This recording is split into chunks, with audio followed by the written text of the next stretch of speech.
نحمده ونصلي على رسوله الكريم أما بعد فأعوذ بالله من الشيطان الرجيم بسم الله الرحمن الرحيم لقد جاءكم رسول من أنفسكم عزيز عليه ما عنتم حريص عليكم بالمؤمنين رؤوف رحيم صدق الله العظيم وصدق رسول النبي الكريم الأمين ونحن على ذلك لمن الشاهدين والشاكرين والحمد لله رب العالمين إن الله وملائكته يصلون على النبي يا أيها الذين آمنوا صلوا عليه وسلموا تسليما اللهم صل على سيدنا ومولانا محمد وعلى آل سيدنا ومولانا محمد وبارك وسلم عليه الصلاة والسلام عليك يا سيدي يا رسول الله وعلى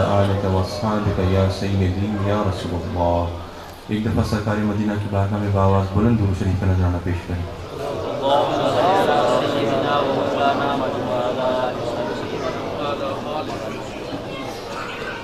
محترم علماء کرام، حاضرین محفل، میرے دوستوں، بھائیوں، بالخصوص قاری احمد یار سعیدی صاحب اور ہمارے بہت ہی محترم ساتھی قاری محمد صاحب یار سعیدی جو اب اس دنیا سے پردہ فرما گئے،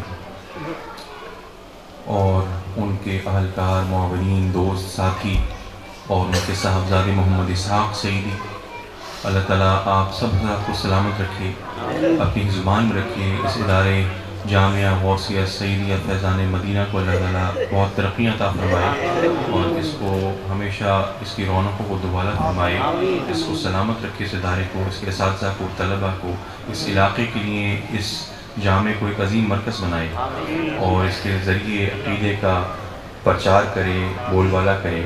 مختصر سا وقت ہے، مجھے قاری صاحب نے کہا ہے کہ آپ نے دعا سے پہلے کچھ آپ نے بیان کرنا ہے، کچھ باتیں کہنی ہیں، تو مجھے قاری صاحب نے بھی بات کی ہے، ورنہ تو میں دعا کر دیتا. ختم شریف ہو گیا ہے اور ماشاءاللہ یہاں پہ سب علماء ہیں، یہاں بڑی علمی تقریریں ہوئی ہوں گی تو الحمدللہ ماشاءاللہ. لیکن انہوں نے مجھے کہا ہے کہ میں چند سرکار کے حوالے سے، ان کے ذکر کے حوالے سے سرکار کی چند میں باتیں پیش کروں گا. قرآن پاک میں آیا لقد جاءکم رسول من انفسکم عزیز علیہ ما عنتم حریص علیکم بالمؤمنین رؤوف رحیم. اللہ تعالیٰ کیا فرماتا ہے؟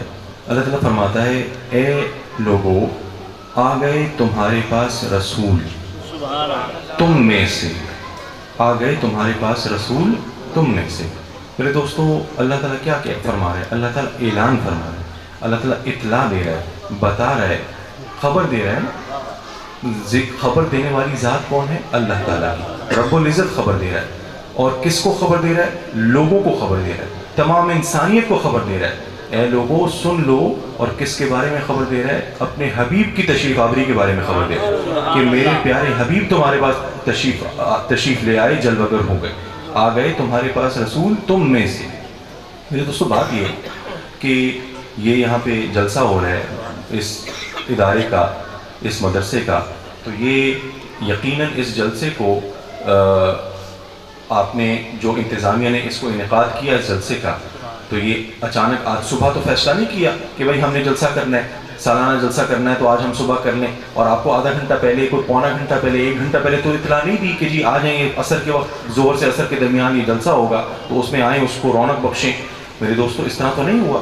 یقیناً مہینہ 2 مہینے پہلے اس کی تیاریاں شروع کر دی گئی ہوں گی، اور ہو سکتا ہے اس سے پہلے بھی تیاری شروع کر دی گئی ہو. یہ تو سالانہ جلسہ ہے، سب کو پتہ ہوگی یہ بات کہ یہاں پہ جلسہ ہوگا، کس ٹائم ہوگا، کس دن ہوگا، اس میں شرکت کرنی ہے، یہ پہلے سے آپ لوگوں کو پتہ ہوگا، اور اس کی تیاریاں بڑی زور و شور سے سب کرتے رہے ہوں گے. ایسے ہی ہے نا بات، اچانک تو اس کی تیاری نہیں کی. تو میرے دوستو، بات یہی ہے کہ اللہ تعالیٰ بھی اس آیہ کریمہ میں یہی فرماتا ہے لقد جاءکم رسول من انفسکم، آ گئے تمہارے پاس رسول تم میں سے.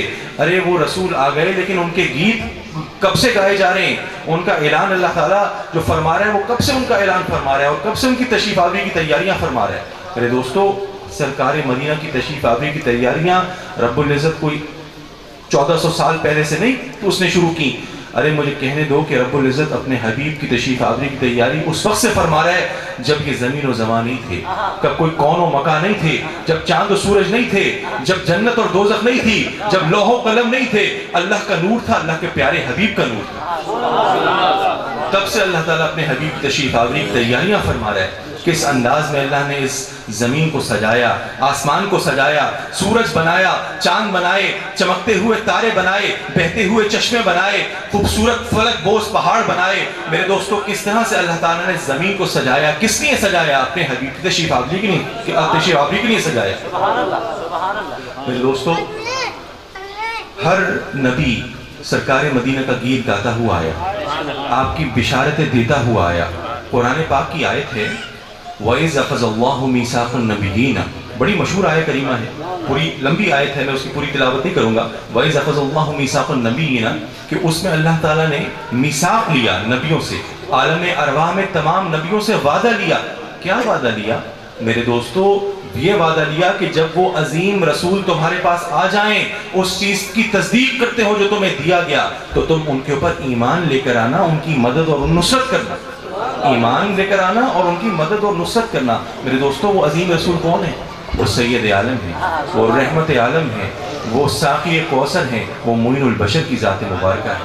میرے دوستو تو اللہ تعالیٰ نے عالم ارواح میں سرکار مدینہ کا میلاد منایا اور ان کا آپ کا چرچا فرمایا۔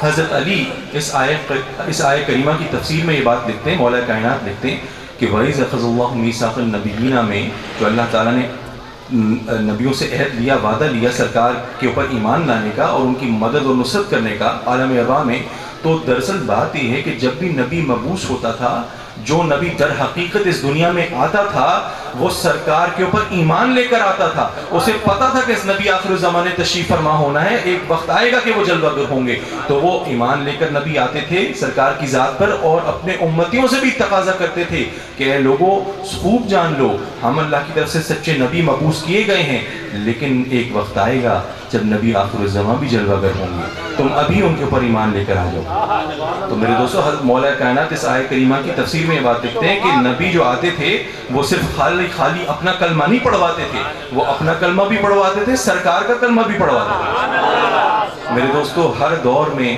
جو نبی آیا سرکار کی نعتیں پڑھتا ہوا آیا، سرکار کی گیت گاتا ہوا آیا۔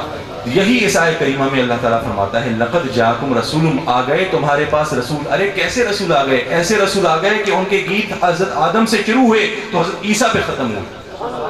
حضرت آدم علیہ السلام، مشہور بات ہے، حضرت آدم علیہ السلام نے اپنے بیٹے حضرت شیش علیہ السلام کو اپنے پاس بلایا۔ ان کے بیٹے حضرت شیش علیہ السلام وہ بھی نبی تھے اللہ کے، حضرت آدم کے بیٹے تھے حضرت شیش علیہ السلام۔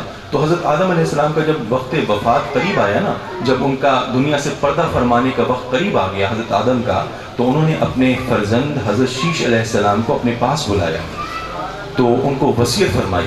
حضرت شیش علیہ السلام بھی اللہ کے بڑے نبی تھے، تو حضرت آدم نے فرمایا اے بیٹے، اے فرزند، یاد رکھو عماد التقویٰ اور عروۃ الوثقیٰ کو مضبوطی سے تھامے رہنا اور نیکی کے راستوں پہ گامزن رہنا، اور یاد رکھو جب بھی تمہارے اوپر مصائب و آلام آئیں، جب بھی تکلیفیں آئیں تو ان پر صبر و شکر کرنا، اور جب بھی اللہ کا ذکر کرنا تو اس میں محمد کا ذکر ضرور کرنا، کیونکہ جب میں روح اور مٹی کے درمیان تھا میں نے عرش کی طرف نظر اٹھا کے دیکھا تو اس کے پایوں پہ لا الہ الا اللہ محمد رسول اللہ لکھا ہوا دیکھا، اور میں نے آسمانوں کی سیر کی، اس میں کوئی جگہ ایسی نہ دیکھی جہاں پہ اس میں محمد نہ لکھا ہو۔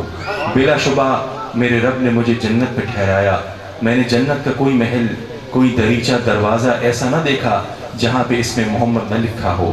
اور طوبہ درخت کے پتوں پر، سدرہ درخت کے پتوں پر، اطراف حجابات پر، حور العین کی پیشانیوں پر، فرشتوں کی آنکھوں کی پتلیوں پر میں نے اس میں محمد لکھا ہوا دیکھا۔ تو اے بیٹے جب بھی اللہ کا ذکر کرنا اس میں محمد کا ذکر ضرور کرنا۔ تو میرے دوستو یہ حضرت آدم علیہ السلام سرکار کی تشریف آوری کی سب سے پہلی بشارت دیتے ہیں اپنے بیٹے کو، اور پھر وقت چلتا رہا، ہر نبی سرکار کے گیت گاتا رہا، سرکار کی بشارتیں دیتا رہا، اور وہ مشہور آیت کریمہ قرآن پاک کی مجھے یاد آئی، الذین یتبعون الرسول النبی الامی الذی یجدونہ مکتوبا عندہم فی التوراۃ والانجیل یأمرہم بالمعروف وینہاہم عن المنکر ویحل لہم الطیبات ویحرم علیہم الخبائث۔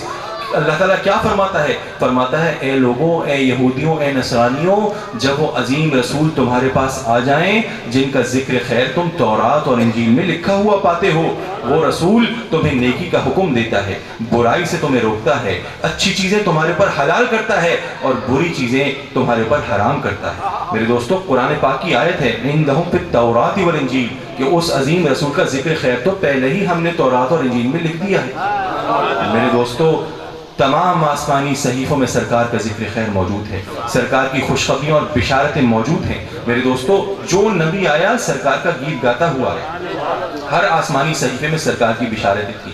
تو میں بات کر رہا تھا کہ وقت کی ڈور وہ کٹتی گئی اور وہ وقت چلتا گیا، اسی طرح نبی آتے گئے اور یہاں تک کہ حضرت موسیٰ کلیم اللہ کا دور آیا۔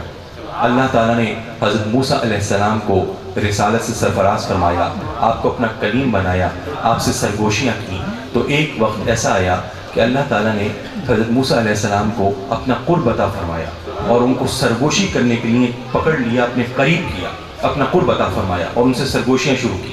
تو حضرت موسیٰ علیہ السلام نے عرض کی، اے باری تعالیٰ، میں نے جو تو نے مجھے کتاب دی تورات، اس تورات میں اے باری تعالیٰ میں نے ایک امت کا قصہ پڑھا ہے، ایک امت ظاہر کی جائے گی، اس کے خصائص بیان ہوئے ہیں، اس کی خوبیاں بیان ہوئی ہیں۔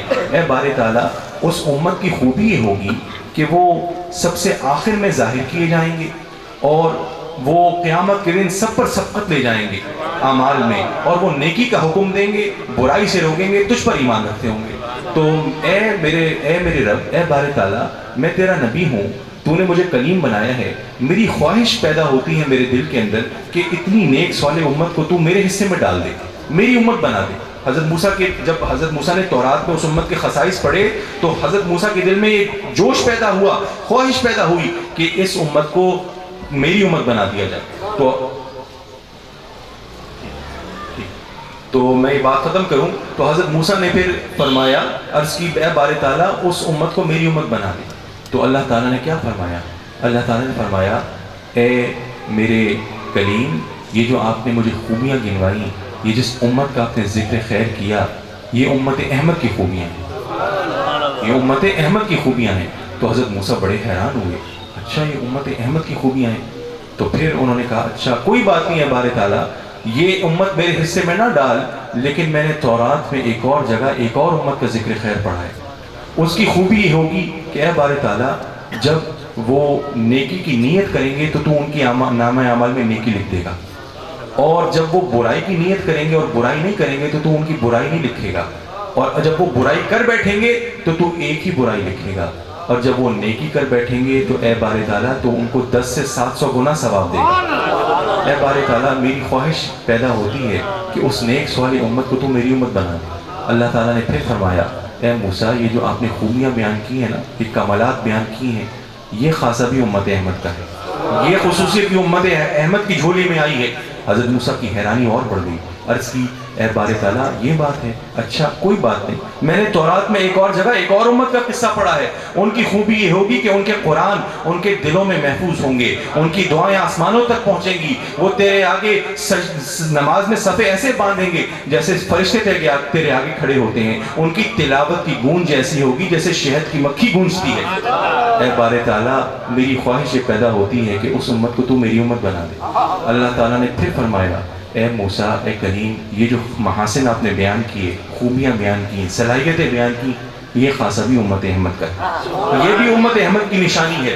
حضرت موسیٰ کی حیرانی اور بڑھ گئی، عرض کیا باری تعالیٰ اچھا یہ بات ہے، لیکن تورات میں نے ایک اور جگہ ایک اور امت کے بھی ذکر خیر پڑھا ہے، ان کی خوبی یہ ہوگی کہ تو اس وقت تک ان میں سے کسی کو دوزخ میں داخل نہیں کرے گا جب تک کہ وہ نیکیوں سے اس طرح سے خالی ہو جس طرح کہ پتھریلی چٹان پودوں سے خالی ہوتی ہے، اور جب وہ جہاد کے لیے نکلتے ہیں تو فرشتے نیزے ساتھ لے کر نکلتے ہیں، جب تیری راہ میں نکلتے ہیں تو ان کے اوپر ایسا سایہ فگن ہوتا ہے جیسے باز اپنے گھونسلے کے اوپر ہوتا ہے۔ اے باری تعالیٰ، تو اس امت کو میری امت بنا دے۔ اللہ تعالیٰ نے فرمایا، اے موسیٰ، اے میرے پیارے کلیم، یہ جو آپ نے خوبی بیان کی ہے یہ بھی امت احمد کا خاصہ ہے۔ میرے دوستو، حضرت موسیٰ گنواتے رہے، جواب آتا رہا، ارے یہ خوبی بھی امت احمد کی ہے، یہ خوبی بھی امت احمد کی ہے، یہ صلاحیت بھی امت احمد کی ہے، یہ خوبیاں اور محاسن بھی امت احمد کی ہیں۔ بے اختیار حضرت موسیٰ علیہ السلام بول اٹھے، اے بارے تعالیٰ، اگر یہ ساری خوبیاں، یہ ساری صلاحیتیں، یہ ساری محاسن امت احمد میں سے ہیں تو موسیٰ کو بھی امت احمد میں سے بنا دے۔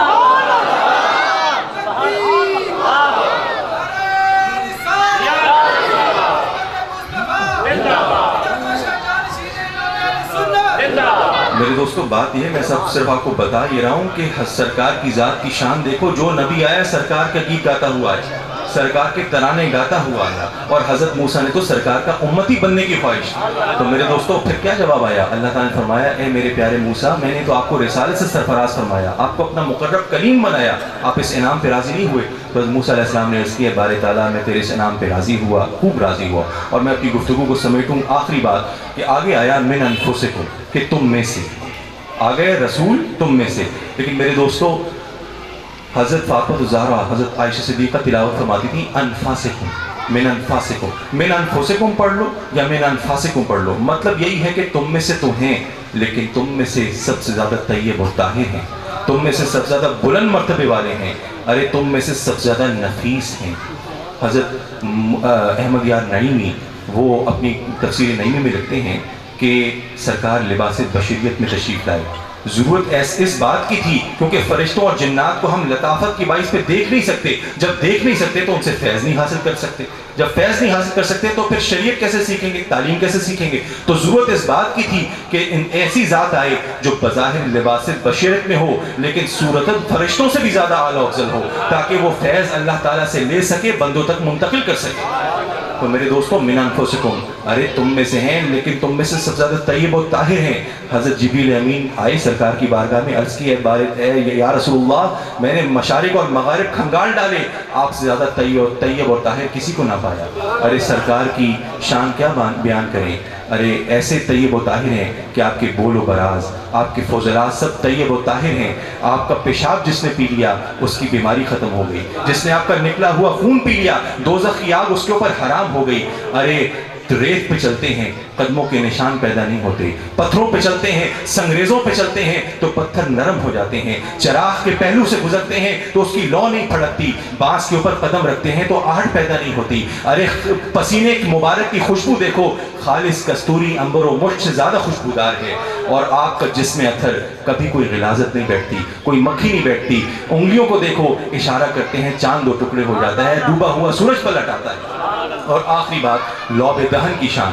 ارے لعب دہن، یہ تھوک ہوتی ہے نا، یہ انسان کی تھوک کو کہتے ہیں ہم لعب۔ یہ آپ تھوکتے ہیں تو تھوک تو آپ کا کوئی صاف چیز نہیں ہوتی، جراثیم ہوتے ہیں نا میرے دوستوں انسان کی تھوک میں، منہ میں، لیکن سرکار کا لعب دہن، ارے ہر چیز کے لیے شفا ہے، ہر چیز کے لیے شفا ہے۔ حضرت علی کی آنکھوں میں پہنچا خیبر کے دن تو حضرت علی کی آنکھیں ایسی ٹھیک ہوئی کہ زندگی بھر کبھی حضرت علی کو آنکھ کی تکلیف نہیں ہوئی۔ حضرت صدیق اکبر کی زہر خوردہ ایڑی پہ جب اس کا مسح کیا تو زہر کا اثر بالکل ٹھیک ہو گیا، اور جب قلیل سی ہانڈی میں سرکار کا لعب دہن گیا تو پورے کے پورے لشکر نے وہ کھانا کھایا۔ ارے کڑوے پانی میں جب گیا تو کڑوا پانی میٹھا ہو گیا۔ کیسے انفسکم ہے، ارے ایسے انفسکم ہے۔ اور آخری بات، حضرت وہ مشہور بات ہے لعب دہن کے حوالے سے میں ذکر کر رہا ہوں، گفتگو کر رہا ہوں، چلیں آپ کی خدمت میں پیش کر دوں کہ واقعہ ہے جنگ احد کا، اور جنگ احد کا موقع ہے، حضور کے صحابی مشرکوں سے لڑ رہے ہیں۔ حضور کے ایک صحابی ہیں بڑے مشہور، آپ نے نام سنا ہوگا، ماشاءاللہ یہاں طلبہ ہیں، پڑھنے والے بچے ہیں، حضرت قتادہ بن نعمان حضور کے صحابی ہیں۔ وہ لڑ رہے ہیں مشرکوں سے، بڑی جمع مردی سے، جوش و خروش سے۔ کسی مشرک نے وار کیا، جنگ احد کا واقعہ ہے، حضرت قتادہ تلوار سے وار کیا، حضرت قتادہ کے چہرے پہ لگا، آنکھ پہ لگا، اور ایسا لگا کہ حضرت قتادہ کی آنکھ باہر آ گئی، پورا کا پورا ڈیلا آنکھ کا باہر آ گیا حضرت قتادہ کا۔ اب آنکھ حضرت قتادہ کی لٹک رہی ہے، خون کے وہ فوارے بلند ہو رہے ہیں، تو صحابیوں نے مشورہ دیا، قتادہ یہ آنکھ تمہاری ضائع ہو گئی، اب تم اسے کٹوا دو۔ حضرت قتادہ کا جواب سنے، انہوں نے کیا فرمایا؟ انہوں نے کہا کہ میں اپنے مولا کے پاس جاؤں گا، سرکار مدینہ کی خدمت پہ جاؤں گا، جیسا وہ فرمائیں گے ویسا کروں گا۔ سر لٹکی ہوئی آنکھ حضرت قتادہ سرکار کے پاس لے کے پہنچے۔ ارے آنکھ لٹکتی ہے، سرکار نے نظر کرم فرمائی، اپنا لعب دہن لگایا، آنکھ جگہ پہ رکھی اور دعا فرمائی، اللہم اکسوہا جمالا۔ حضرت قتادہ فرماتے ہیں میری آنکھ بالکل ٹھیک ہو گئی، مجھے پیدائشی آنکھ سے اتنا اچھا نظر نہیں آتا تھا جتنا مصطفیٰ کریم کی ہاتھ کی لگائی ہوئی آنکھ سے نظر آتا تھا۔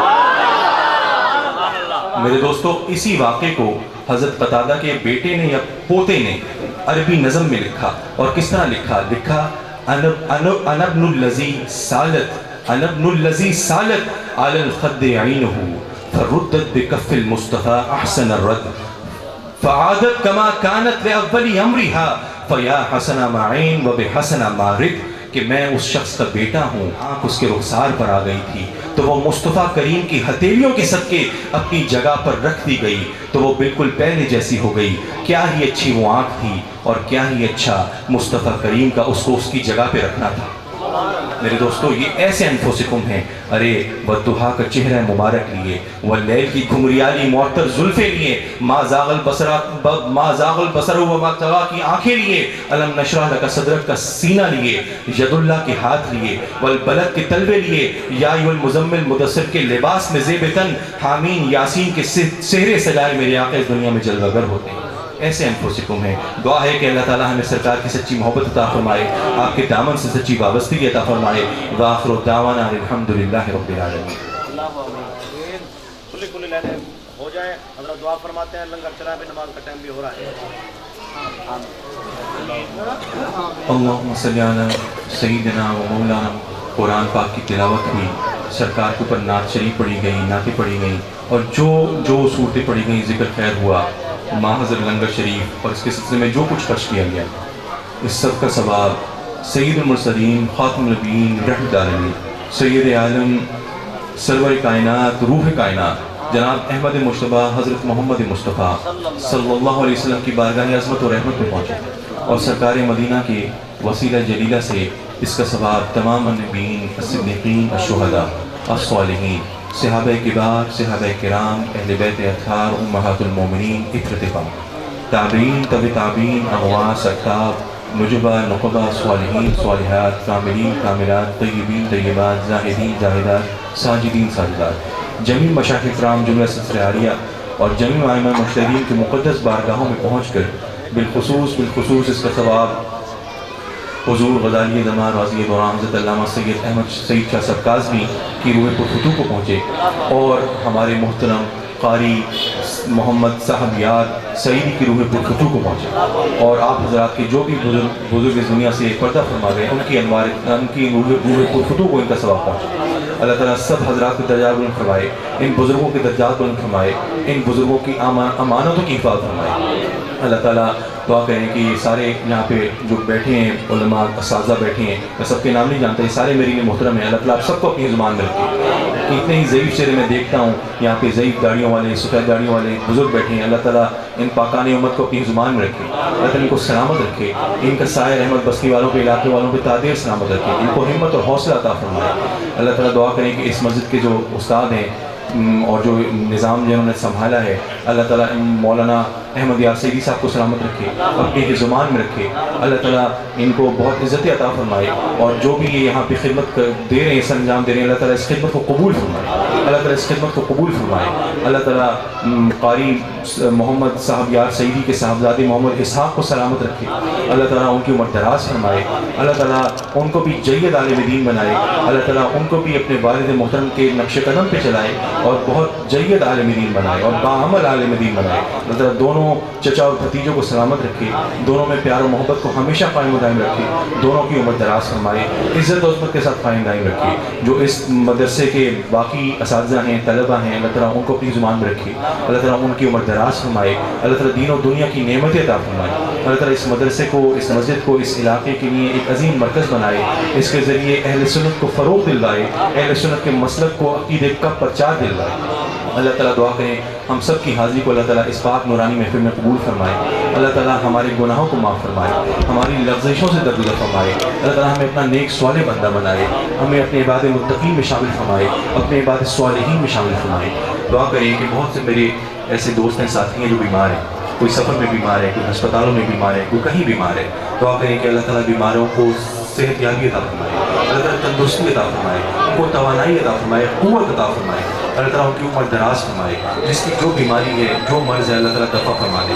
اپنے حبیب کریم کے صدقے مرض کو دفع فرما دے اور تندرستی عطا فرما دے, عمر دراز عطا فرما دے. دعا کریں میرے بہت سے ساتھی ایسے ہیں جو مالی بحران کا شکار ہیں, قرض میں پریشان ہیں اور بڑے معاملات ہیں, مالی مسائل ہیں, ان کا شکار ہے. دعا کریں کہ اللہ تعالیٰ آپ حضرات کے رزق حلال میں بہت وسعت دے, بہت برکت